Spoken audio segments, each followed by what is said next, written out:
पापा पापा मुझे भीख नहीं मांगना है, मुझे पढ़ाई करना है। अरे बेटा, तुम्हें पढ़ाने के लिए मेरे पास पैसा नहीं है।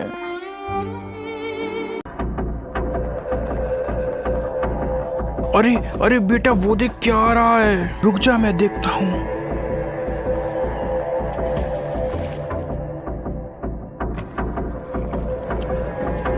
लगता है इसमें तो किसी का बहुत सारा खजाना बह के आ गया है।